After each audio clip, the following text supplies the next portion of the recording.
पौराणिक कथा के अनुसार एक बार की बात है, किसी नगर में एक राजा ने एक मंदिर बनवाया जिसमें श्री कृष्ण की एक मूर्ति भी रखवाई, लेकिन उसकी कभी पूजा नहीं की। पूजा करने के लिए मंदिर में एक पुजारी को रखा गया। पुजारी नियमित कन्हैया जी को नहलाता और बड़ी ही श्रद्धा भाव से उनकी पूजा अर्चना करता। राजा भी रोज कान्हा जी के लिए एक फूल की माला भेज देते और जब वह दर्शन करने आते तो पुजारी उस माला को उतार कर राजा को पहना देता। ऐसा करते करते पुजारी की उम्र भी बीत चुकी थी। एक दिन किसी वजह से राजा नहीं आ सका तो उसने एक सेवक के हाथ मंदिर में माला पहुंचा दी। कहलवाया दिया कि आज वह मंदिर नहीं आएंगे, इसलिए पुजारी उसका इंतजार ना करे। इतना कहकर सेवक चला गया। पुजारी ने हमेशा की तरह कन्हैया जी को माला पहना दी, लेकिन जब शाम हुई तो पुजारी यह सोचने लगा माला उतार कर किसे पहनाई जाए। उसने सोचा क्यों न ये माला आज मैं ही पहन लूं, वैसे भी मेरी उम्र हो चली है, जीवन का क्या पता कब खत्म हो जाए। इतना सोचकर पुजारी ने माला उतार कर अपने गले में डाल ली,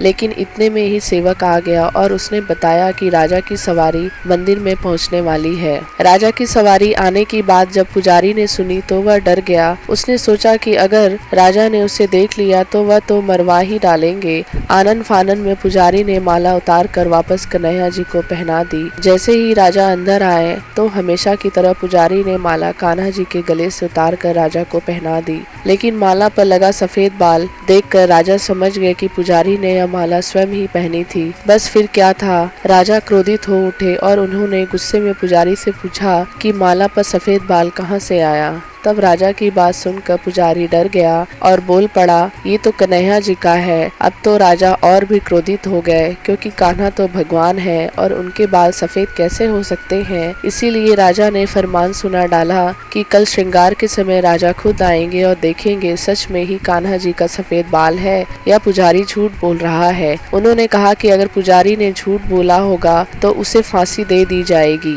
राजा का फरमान सुनकर पुजारी का बुरा हाल हो गया। उसने सोचा अब क्या करे, कहाँ जाए, अब तो उसका मरना तय है। तब रोते रोते वह भगवान की शरण में पहुंचा और उनसे कहा कि हे केशव, मुझसे झूठ बोलने का अपराध तो हुआ है, लेकिन हो सके तो मुझे क्षमा कर दे और राजा से रक्षा करे। पुजारी ने कहा कि हे माधव, आपकी सेवा करते करते मैं वृद्ध हो चुका हूँ, अब आप मुझे माफ कर दीजिए, ऐसी गलती दोबारा नहीं होगी। यही कहते कहते पुजारी की न जाने कब आँख लग गई और उसकी आँख तब खुली जब सुबह हो चुकी थी। उधर सुबह होते ही राजा भी आ गए और कहने लगे आज कान्हा जी का श्रृंगार वह खुद करेंगे। ऐसा कहकर जैसे ही राजा ने कान्हा जी का मुकुट उतारा तो देखा कि श्री कृष्ण के तो सारे बाल ही सफेद हैं, लेकिन राजा को फिर भी यकीन नहीं हुआ। उसे लगा कि फांसी की डर से पुजारी ने ही बाल को रंग कर दिया होगा। राजा ने सोचा कि क्यों न कन्हैया जी का एक बाल तोड़कर देखा जाए। इसके बाद राजा ने कान्हा जी का एक बाल तोड़ लिया, लेकिन जैसे ही बाल टूटा कन्हैया के सिर से खून की धारा बहने लगी।